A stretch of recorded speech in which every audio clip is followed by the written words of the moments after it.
Hello everyone.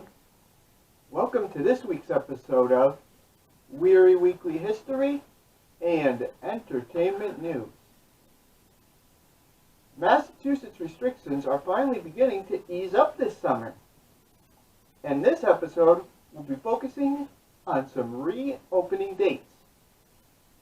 Plus, I'll be discussing even more arts and entertainment venues that are opening up and their scheduled shows for 2021. First, it's time for this week's trivia question, which will be answered at the end of the Shakespeare and Company segment. This week's question is, when was Shakespeare and Company founded? Now, for this week's local entertainment headlines. More than a year into the COVID-19 restrictions that have reshaped much of public life, Massachusetts now has a target date for when its businesses and capacity limits are set to be lifted. August 1st, 2021. On this date, the gathering limit is scheduled to be rescinded, all industry restrictions will be lifted, and 100% capacity will again be allowed across all industries. This comes as Massachusetts numbers are beginning to decrease as successful vaccinations continue throughout the state. Massachusetts has also relaxed its outdoor face coverings mandate. You will no longer need to wear your mask outdoors if you have had the vaccine. Furthermore, on May 29th, gathering limits are slated to increase to 200 people indoors and 250 people outdoors. Street festivals, parades, and agricultural festivals can return at half capacity, and bars, beer gardens, breweries, wineries, and distilleries can reopen that day as well. They will be subject to the same rules as restaurants, including a 90-minute table wait. Finally, on August 1st, the following businesses will be allowed to reopen, in addition to the cancellation of the gathering limits: dance clubs, nightclubs, saunas, hot tubs, and indoor water parks. Please note that the August 1st reopening date is subject to public health and vaccination data. So stay tuned to WWHEN for more information. Because of these new rules, many different arts and entertainment businesses are announcing their reopening plans. One of those companies is Jacob's Pillow in Lenox. Their dance season will be the first that will combine on-site and online programming. This comes after a difficult year, which included the cancellation of all 2020 in-person performances, along with the tragedy of the famed Doris Duke Theater burning down in an unsolved fire. In an interview she had with the Berkshire Eagle, Artistic Director Pamela Tacey said, quote, "It is vital that we help to put artists back to work this summer. We know that audiences are longing to come together again, provided there are strong COVID-19 safety protocols in place," end quote. Highlights of this year's festival include world premieres from the Dorrance Dance Company, Life Encounters, which will discuss New York City underground dance history, Ballet Coast to Coast, Eastern Woodland Dances, and work from choreographers Brian Brooks and Okwe Okopasaliwi in late August.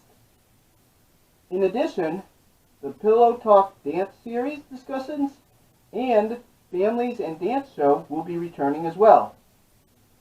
This is just a partial list of the shows that will be performed.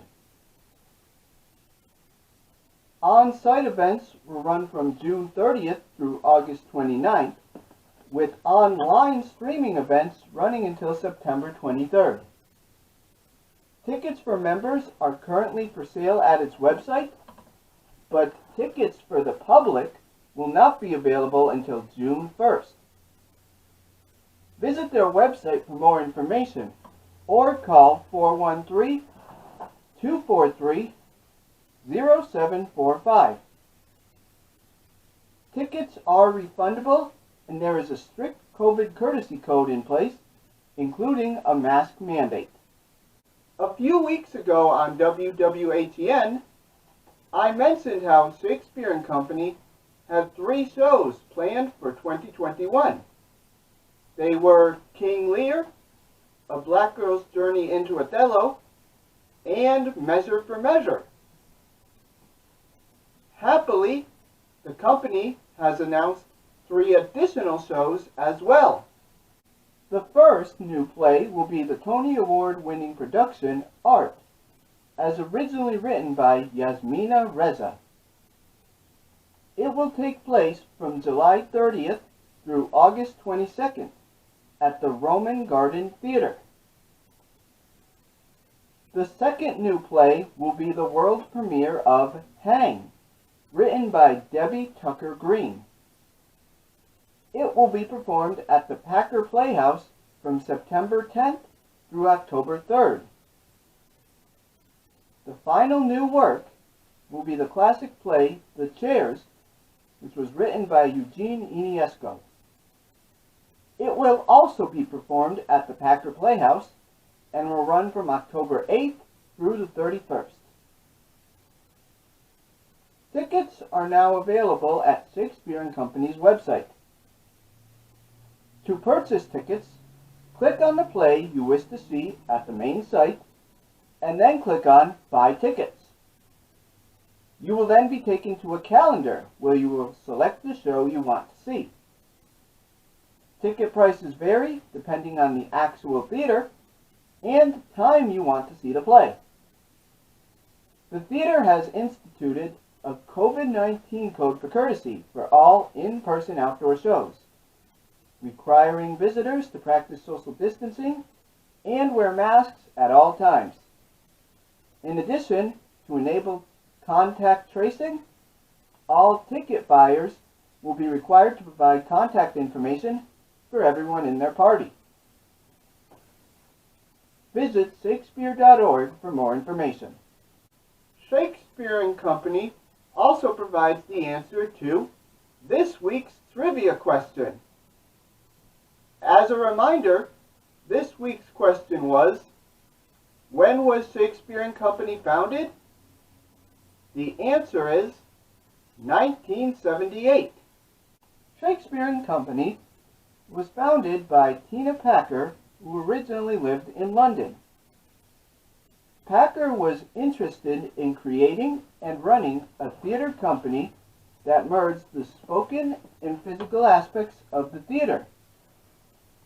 Since then, the Shakespeare Company has become one of Lennox's most popular theater institutions.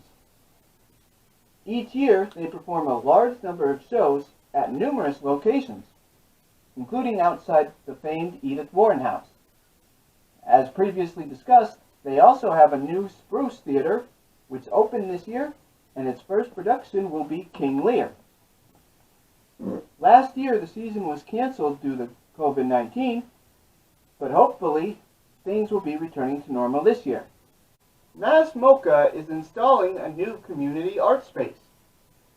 Located within the Hunter Mezzanine, the project was established with 2-year funding from the National Endowment for the Arts. The community space will serve as a covening area for individual visitors, groups, staff, and artists. The inaugural exhibition will be You Walk, from artist Sean Leonardo, who's shown here. Using visual elements like two-way mirrors and mock windowscapes, Leonardo creates a space that both reflects a shared physical presence, but also alludes to the singular differences that can affect one's perspective, as seen in his previous artworks. According to a press release, Leonardo said, quote, "What I want to communicate is how something as simple as a walk, or the gesture of a hand, or a gaze, or breathing, can be highly personal and modified. In the simplest of gestures, there's also familiarity that someone can identify with. Whether it's freedom, or fear, or curiosity, whatever that emotional core is, there is something universal to be found. At the heart of our disparate personal narratives is something we can all locate ourselves." End quote. The project opens on May 29th and will be running until spring 2023. Public submissions to the work will be accepted and added, displayed throughout the exhibition. Leonardo himself will co-curate performative gallery tours, artist interventions, and workshops over the next 2 years. Visit massmocha.org for more information. Speaking of Mass Mocha, after much consideration and nerve-wracking, the popular Freshgrass Blues Festival will be returning in 2021. It was unsure for many months whether or not the show would be held, but now there is a game plan. Freshgrass will feature traditional bluegrass music and innovators on 4 stages and platforms throughout the museum's 16-acre campus. Some acts that will be playing at 2021's Freshgrass include Dispatch, Trombone Shorty, My Bluegrass Heart, C.J. Field, who is a North Adams resident, the Steep Canyon Rangers, Sam Bush, the Watkins Family Hour, Allison Brown, and others. The show will be held from September 24th through September 26th and will celebrate the show's 10th anniversary. In order to see the Freshgrass Blues Festival, people in your group must have either A, had a negative COVID test, or B, have had the vaccine. Tickets are currently available at Mass Mocha's website. They must be purchased as the 3-day set and cost $125 for adults, $99 for students, $46 for children ages 7 through 16, and are free for children ages 6 and younger. Additionally, Mass Mocha members receive a 10% discount on ticket prices, and all festival tickets will include free admission to Mass Mocha's art galleries for those days. Please note that some acts may not be suitable for younger children. Visit massmocha.org for more information. What would summer be without a full sports schedule? After being the only team in the Futures League to not play in 2020 due to the pandemic, the Pittsfield Suns will be returning to Wahconah Park this year. In an interview he had with the Berkshire Eagle regarding the season and how COVID will affect it, owner Jeff Goldklang stated, quote, "I wouldn't say it's behind us. I'd love to walk into a ballpark without a mask on and shake people's hands and hug old friends. But in terms of the unknown, we still have a long way to go. Certainly a breath of fresh air and a light at the end of the tunnel." End quote.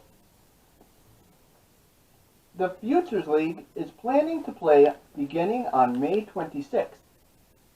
That evening, the Suns will travel to Brockton, Massachusetts to play against the Rocks at 6 o'clock p.m. The Suns' first home game will be the next day, May 27th, against the New Britain, Connecticut Bees at 6:35 p.m. there is still not a consensus COVID code in place, and it is not sure whether fans will even be allowed at all.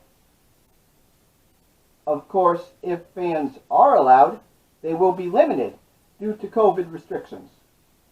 Masks will have to be worn, and patrons will have to stay 6 feet apart whenever necessary.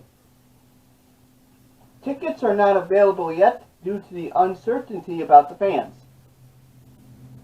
Stay tuned to WWHEN for more information. It's now time for this week's movie segment of WWHEN.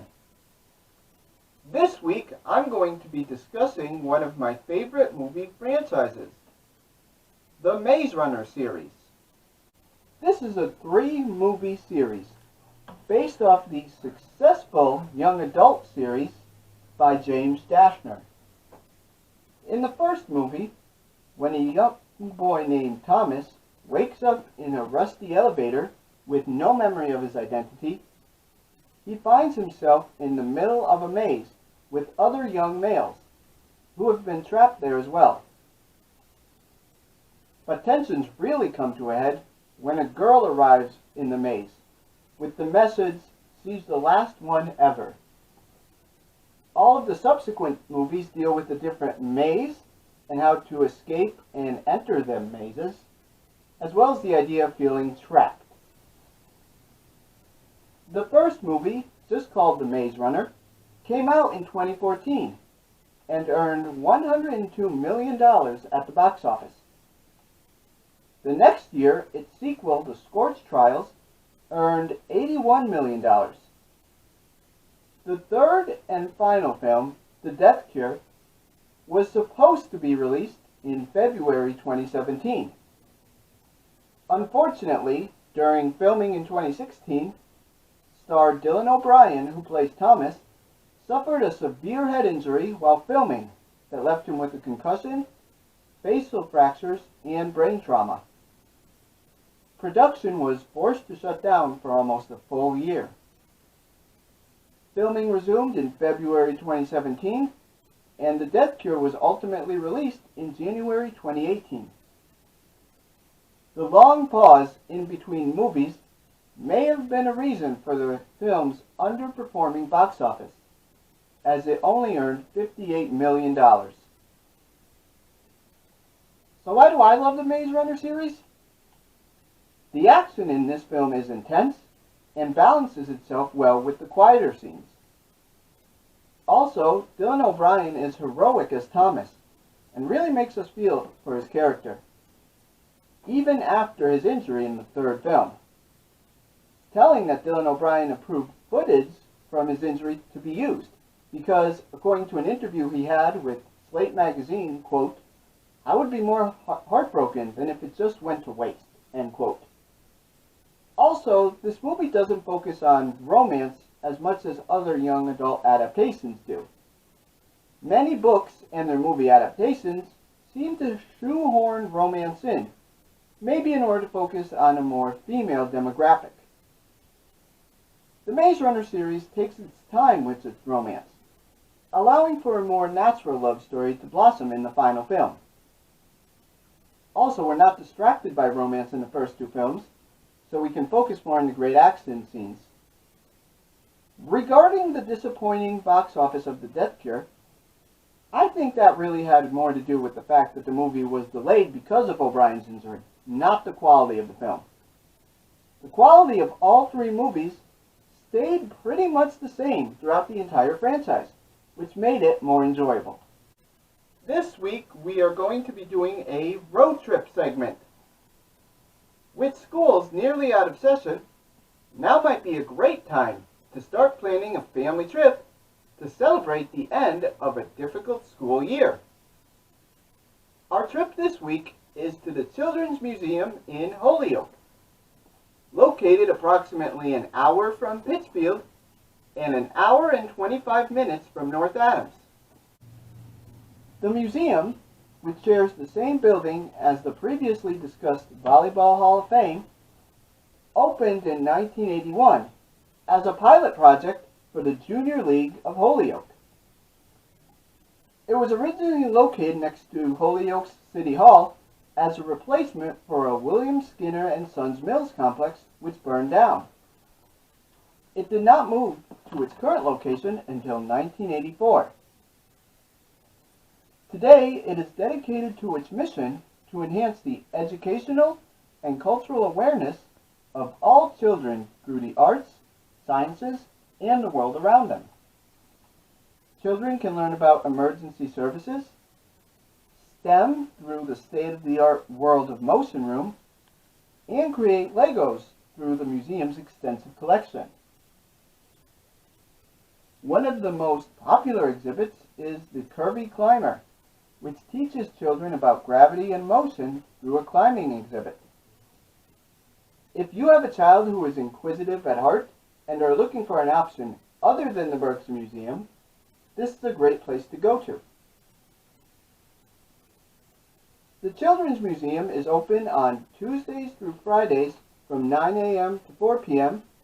with a closed 1-hour period from cleaning from noon to 1 p.m. Saturdays from 10 a.m. to 4 p.m. with the same cleaning period, and Sundays from 12 p.m. to 4 p.m. without a cleaning period. Due to COVID rules and restrictions, time slots are only available for 2 to 3 hours at a time. Admission to the museum costs $8 for children and adults, $5 for seniors ages 62 and up, and is free for children under the age of 1, members of the museum, or the military. Children and their parents must stick together at all times, and masks are required, except for children under 2 years old. Visit the website shown here to purchase your tickets. That ends this week's episode of Wehry Weekly History and Entertainment News. If you would like to watch this or any other WWHEN episode again, you can visit PCTV, CTSB TV, and NBC TV websites shown here. Also, if you would like to see the episodes in HD quality, make sure to check out my YouTube page at RT Wehry. Thank you.